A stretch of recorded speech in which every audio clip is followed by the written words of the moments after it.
அம்மா உனக்கு இப்போ தான் உடம்பு தேறிட்டு வருது, இதுக்குள்ளேயும் நீ 48 நாள் பிரசாதம் செஞ்சுட்டு அங்கேயும் போய் நீ கோயிலில் வேலையும் பார்க்கணுன்ற, உன்னால் முடியாது. அதனால் நீ திராட்சை, முந்திரி, சாக்லேட், செர்ரி இந்த மாதிரி வெரைட்டியாக 48 ஐட்டம் வாங்கி வச்சுட்டு டப்பாவில் போட்டு எடுத்துகிட்டு போனாங்க.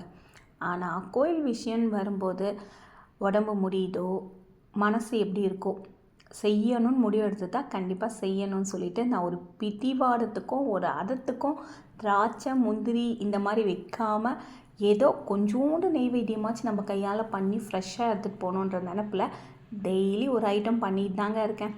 ஆனால் ஸ்வீட்டுன்னு பண்ணால் கொஞ்சமாக பண்ணணும். ஏன்னா ஸ்வீட்டுன்றது அங்கே வரவங்க 2 பேராக இருந்தாலும் சுகருன்றாங்க.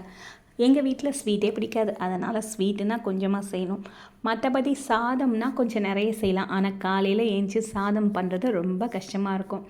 சுண்டல்னால் ஈஸியாக செஞ்சிடலாம்.